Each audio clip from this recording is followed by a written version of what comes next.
හරිද? රෙකෝඩින් යනවා.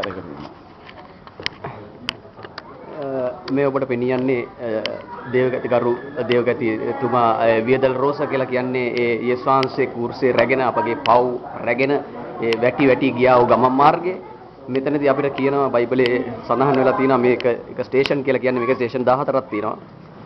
මෙතනදී ඒ 8 වෙනි ස්ටේෂන් එකෙන් ප්‍රකාශයක් කරනවා ස්ක්‍රීන්ට කියනවා උඹලා මං වෙනුවෙන් අඬන්න එපා උඹගේ දරුවන් වෙනුවෙන් උඹලා වෙනුවෙන් අඬපල්ලා කියලා.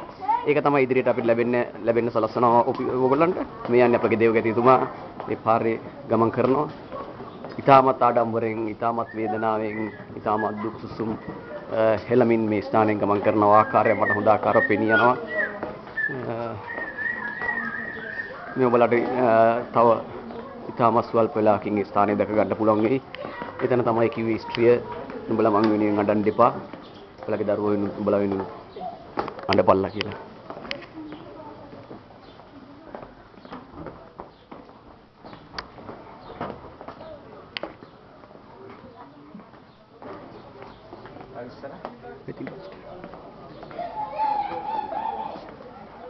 මේ තියෙන ස්ථානයයි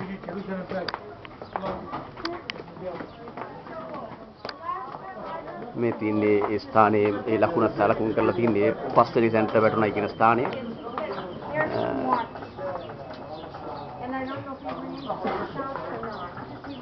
දේවගතිතුමා ඒ දේශය තාමත් බලමින් තාමත් දුක් සුසුම් හෙළමින් සතුට ප්‍රකාශ කරමින් සිටින අවස්ථාවක්. මෙතන තමයි පස්වෙනි ස්ථානයේ දේශාංශ කුරුසේ අර රැගෙන යන අතරේ වැටුනේ බිම. මෙතනින් තමයි කිව්වේ ස්ත්‍රිය මා වෙනුවෙන් අඬන්න එපා උඹලා දරුවෝ වෙනුවෙන් උඹලා අඬපල් කිව්වේ සංසිසින් ප්‍රකාශ කරේ. දැන් මේ යන්නේ ඇද්ද පස්ට?